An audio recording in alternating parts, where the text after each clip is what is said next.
এখন থেকে আপনার প্রিয় সিরিয়ালগুলো ফ্রিতে দেখুন এক্সক্লুসিভলি শুধুমাত্র সান নেক্সটে। এখনই অ্যাপ ডাউনলোড করুন। তোরা কেউ আমাকে জানালি না? বিশ্বাস করো অর্জুন, সেই সময়টা পাইনি। অভিতাকে আটকাতে গিয়েছে, এত বড় দুর্ঘটনা হয়ে যাবে আমি বুঝতে পারি। শোনো, আমি অ্যাম্বুলেন্সে ফোন করেছি, কিছুক্ষণের মধ্যে চলে আসবে।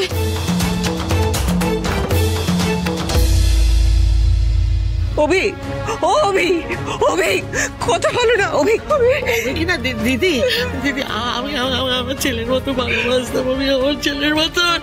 নিশা, অভি কেন করলো না এটা? কেন করলো? অভি কিছু হবে না তো?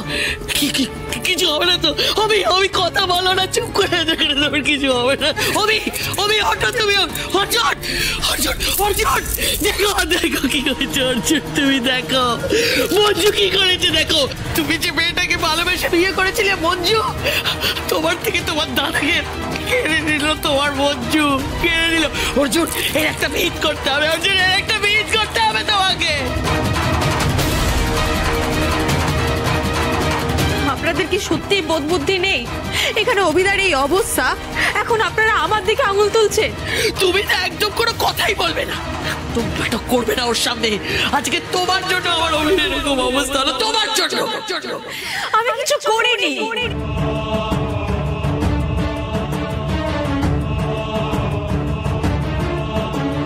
আপনারা সবাই অভিদার সামনে দাঁড়িয়ে শুধু শুধু চিৎকার করছিলেন। আমি বাঁচাতে চেয়েছিলাম, কিন্তু শেষ মুহূর্তে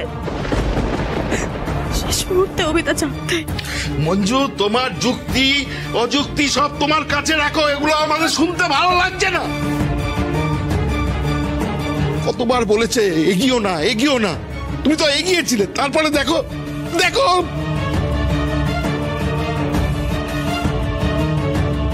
মঞ্জু, আমরা তোমাকে বারণ করিনি, আমরা বলিনি যে সরে এসো। কেন শোনোনি আমার কথা? সব জায়গায় তোমার মাতব্বরি খানা, তাই না? দেখুন তুমি চুপ করুন আপনারা, চুপ। অনেক হয়েছে। মঞ্জু তুই চুপ কর। দাদা, এই দাদা তুই এটা কি করলি? দাদা মা কি করে হলো এসব? অর্জুন কোন রকমের ছেলেটাকে বাঁচা, যা হোক করে ছেলেটাকে বাঁচা। অর্জুনকে বাঁচা। আমার দাদাটা এখানে পড়ে আছে আর আপনারা ওকে ভেতরে না নিয়ে গিয়ে দোষারোপ করেছেন মঞ্জুকে।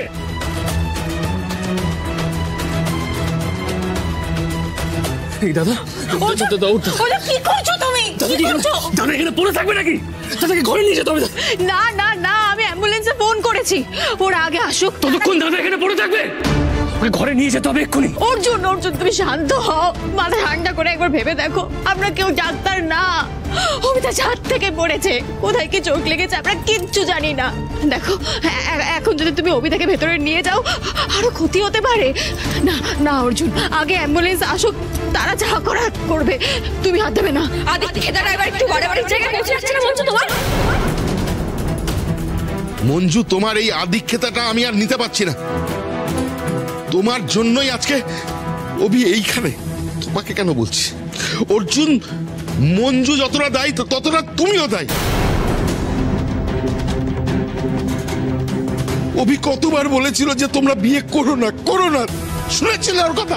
ও তো তোমার ভাই, তোমার ভালো চেয়েছিল। শোনো না তো,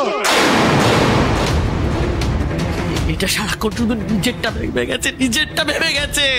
দাদার মতের বিরুদ্ধে গিয়ে তুমি মঞ্জুকে বিয়ে করলে, এবার যেটা হওয়ার সেটাই হলো। এই ধাক্কাটা না নিতে পেরে অভিদা আত্মহত্যা করলো।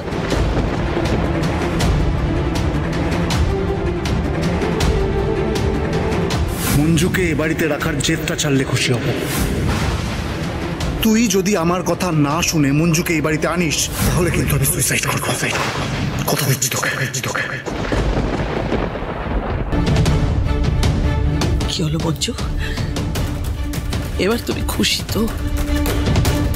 মনে মনে সারাক্ষণ যেটা চেয়েছিলে সেটাই হলো, খুশি তো তুমি? কি হলো চুপ করে আছো কেন? খুশি তো তুমি? কি না করেছো? আমাকে সরিয়ে অর্জুনকে বিয়ে করলে, তারপর ওকে অ্যারেস্ট করে জেলে নিয়ে গেছো, আর আজকে অভিদাকে। তুই এত খারাপ আমি ভাবতেও পারছি না। চুপ করুন। আমার দাদাটা এখানে পড়ে আছে, আপনারা এখানে আজেবাজে বকছেন।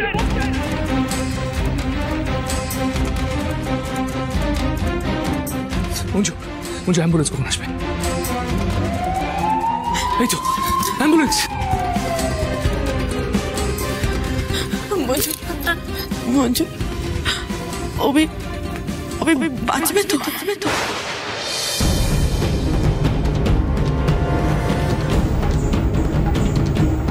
কি হলো? চুপ করে আছো কেন? বলো না, অভি বাঁচবে তো? ও তো কিছু বলো, প্লিজ বলো। অভি বাঁচবে তো?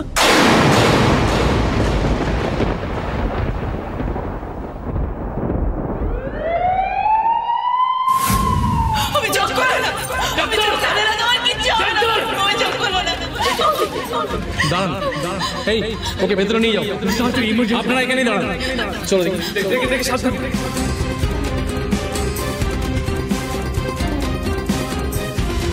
কি করে অ্যাক্সিডেন্ট হলো?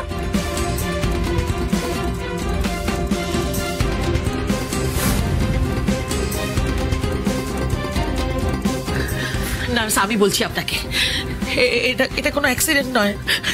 যিনি ভেতরে গেলেন উনি অভি, আমার ছেলের মতন, আমার নিজের ছেলের মতন। ওর কোনো কিন্তু অ্যাক্সিডেন্ট হয়নি। ও ছাদ থেকে লাফিয়েছে। ইয়েস, আর ও হয়তো বেঁচে যেত। ও লাফাতো না। এই মেয়েটাকে বাধ্য করেছি। এর নাম মঞ্জু গড়াই। এই মেয়েটার জন্য আজকে আমার ছেলেটা মরতে।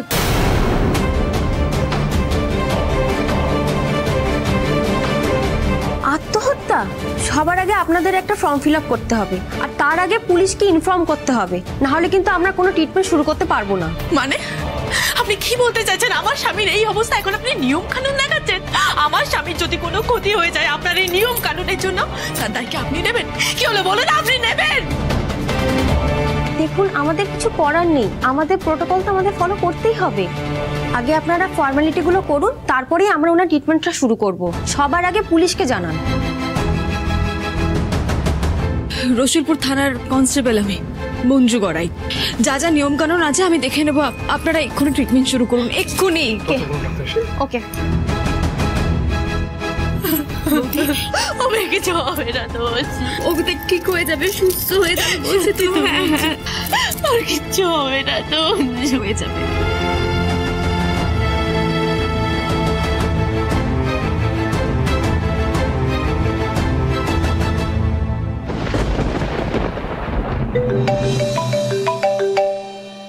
হ্যাঁ, লাভবাজদের বৌভাতের কি আপডেট? নন্দিনী ম্যাম, আমরা এখন হসপিটালে। কেন বলছি সব?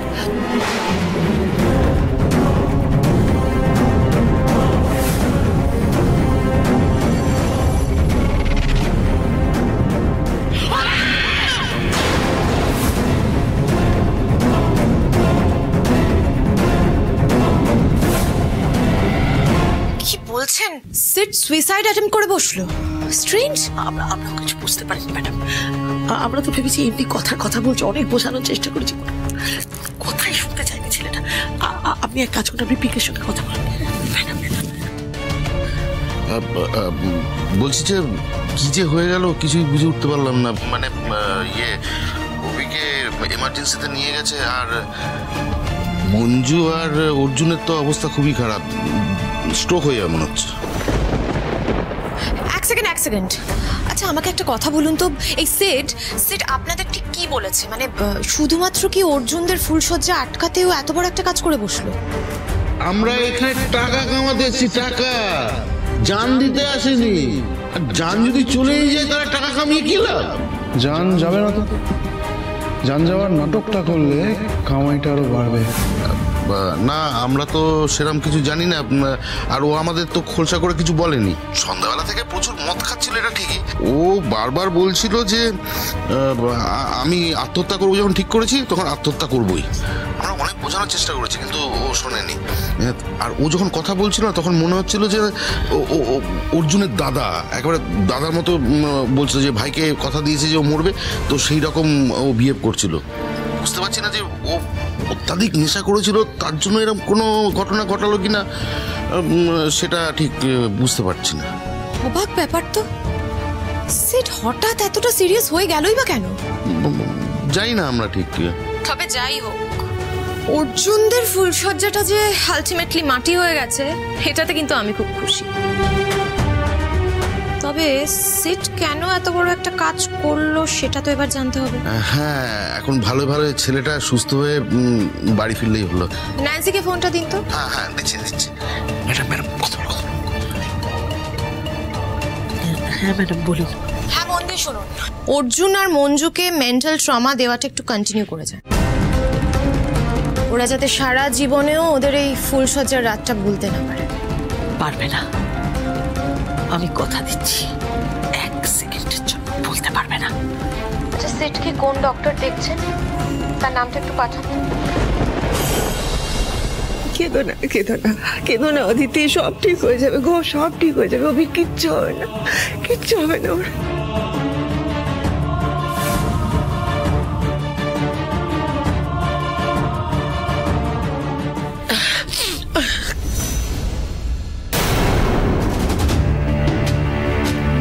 নিশা দেখ, আমার হাত পা কিরকম ঠান্ডা হয়ে আছে, কাঁপছে দেখ। অভির মুখটা দেখার পর থেকে ভেতরটা কেমন হচ্ছে আমি বোঝাতে পারবো না, কাউকে বোঝাতে পারবো না। আমারও না সেই থেকে কেমন মনের মধ্যে কুড় ডাকছে। ওর যদি কিছু হয়ে যায় তাহলে আমাদের কি হবে? প্রদীপ কাকু বলে কে ডাকবে? প্লিজ প্লিজ তোমরা নেগেটিভ কেউ কিছু বলো না প্লিজ। আমরা নেগেটিভ বলতে চাই না, কিন্তু অত উপর থেকে ছেলেটা পড়ে গেল, আমরা কেউ কিছু করতে পারলাম না। এত উপর থেকে পড়েছে, এখন যদি ও বেঁচে যায় তাহলে বিশ্বাস করতে হবে ভগবান আমাদের সহায় আছে। আপনারা একটু চুপ করবেন, দয়া করে একটু চুপ করুন। এই সমস্ত অলক্ষণে কথাগুলো কেন সবাই মিলে এখানে দাঁড়িয়ে দাঁড়িয়ে বলছেন বলুন তো? অভিকে তো ভালোবাসেন আপনারা, যদি ভালোবেসেন তারপরে একটু প্রার্থনা করুন, ঠাকুরের কাছে বলুন যে ছেলেটা যেন বেঁচে যায়। এইটুকু করলেই হবে, আর কিছু চাই না। আপনার কি মনে হচ্ছে দিদি আমরা প্রার্থনা করছি না? আমি তো দেখেই যাচ্ছি ঠাকুরকে। অন্তত ঠাকুর যদি একটু সহায় হয় আমাদের অভির ওপরে, আর তো কেউ হলো না সহায়, আর তো কেউ হলো না। যদি অন্তত ঠাকুর ওর কথাটা শোনে। সত্যি যে ভাইয়ের জন্য প্রাণ দিতে গেল, আর সেই ভাই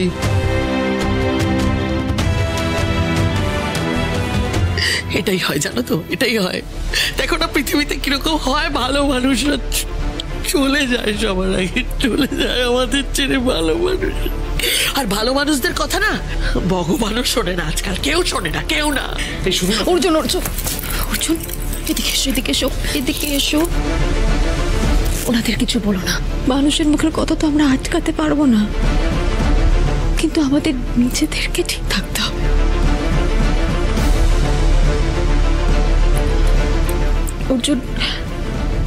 অর্জুন বড়বাবু ফোন আসতেই আমি ঘরের বাইরে গিয়েছিলাম কথা বলতে। তখনই আমি নন্দিতা কাকিমা নিশা ওদের চিৎকারের আওয়াজ পাই। আমি সে আওয়াজ শুনে ছাদে ছুটে গিয়েছিলাম জানো। আর তখন অবিতা ছাদের পাঁচিলের ওপর দাঁড়িয়ে পড়েছিলেন। আমি ওনাকে অনেক বুঝিয়ে সুঝিয়ে আটকানোর চেষ্টা করেছিলাম, কিন্তু অবিতা। মঞ্জু তুই প্লিজ চুপ কর, এখন এসব কথা বলার সময় না, প্লিজ।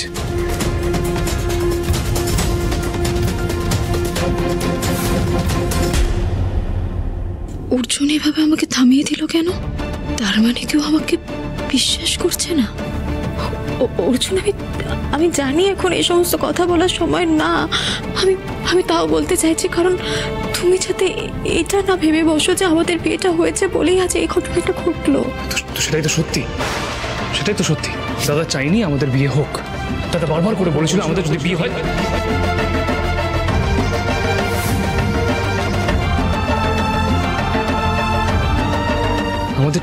হয়, তাহলে দাদা এটাই করবে, আর দাদা ঠিক সেটাই করছে। আমি শুধু ভাবতে পারছি না দাদা সত্যিকারের।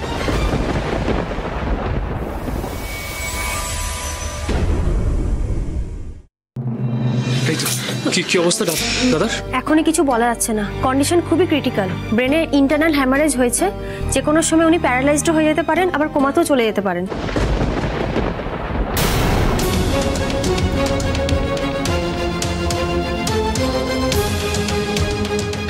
কিছু হবে না, কিচ্ছু হবে না। অনেকটা ব্লাড লস হয়েছে, ইমিডিয়েট ব্লাড লাগবে। আমি আছি, আমি ব্লাড দেবো দাদাকে।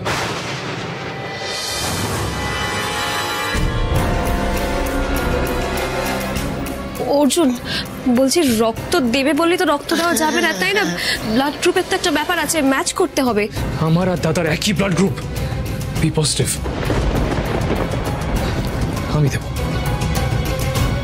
সেরেছে, ব্লাড গ্রুপ যদি ম্যাচ না করে তাহলে তো আমরা সবাই কেস খাবো। বলছি সিস্টার, অভির ব্লাড গ্রুপটা না একটুখানি ভালো করে চেক করে নেবেন। অনেকদিন বাড়ি বাইরে ছিল তো, তাই বলছিলাম আর কি।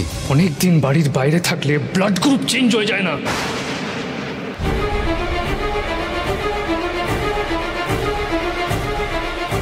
নার্স, আপনি ভেতরে চলুন, আমি রক্ত দেব। চলুন, আসুন। ঠাকুর,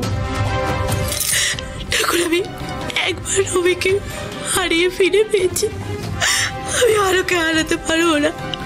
তুমি আমার অভিকে সুস্থ করে দাও ঠাকুর, আমার অভিকে সুস্থ করে দাও।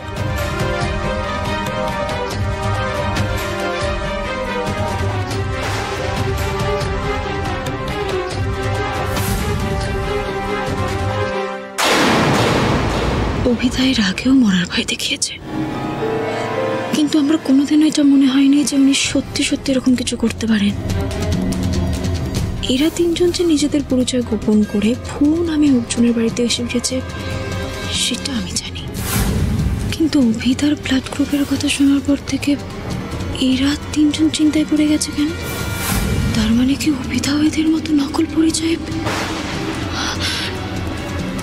তাহলে উনি আত্মহত্যা করার চেষ্টা কেন করলেন?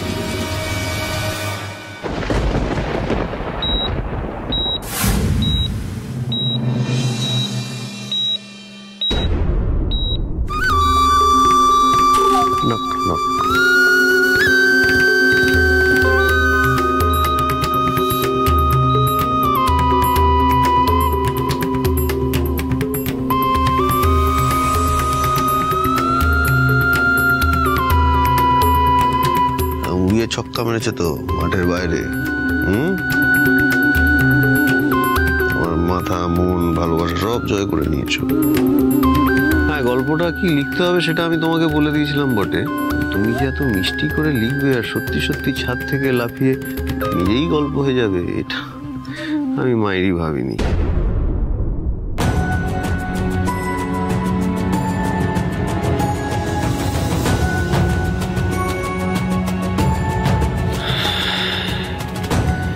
সত্যি কথা বলবো? বলো।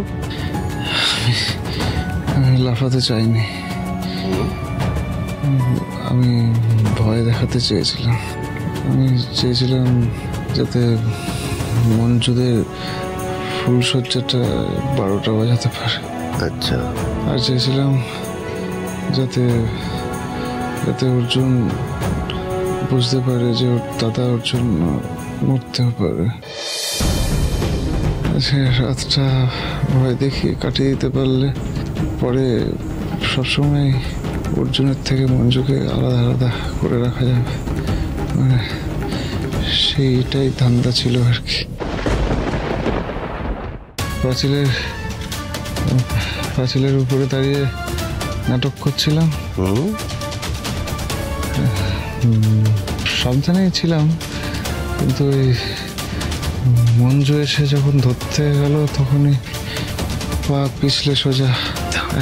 হ্যাঁ, অতটাও ব্যথা নেই যতটা দেখাচ্ছি। ওই যে একটা কথা আছে না, ভগবান যখন দেয় তখন ছপ্পর কি বলে, বলো কথাটা?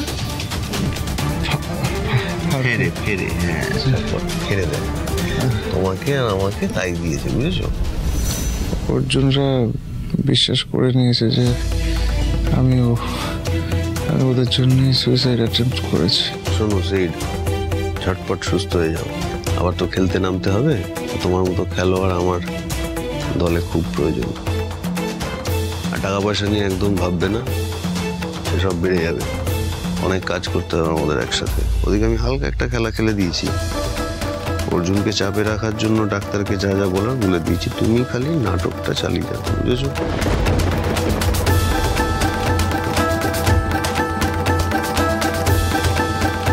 এলাম।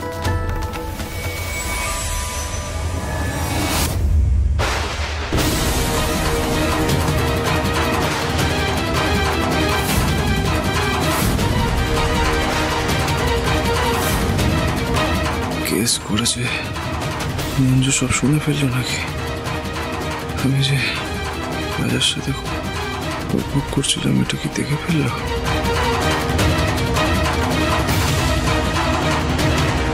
তুমি তুমি এখানে কি করছো? আমিও তো একই প্রশ্ন করছি, তুই এখানে কি করছিস? বোকা বোকা প্রশ্ন। অভিদা সম্পর্কে আমার ভাসুর হয়, ওনার এত বড় একটা দুর্ঘটনা ঘটে গেল, আমার তো এখানেই থাকা উচিত, তাই না? কিন্তু তোমার সাথে অভিদার কি সম্পর্ক?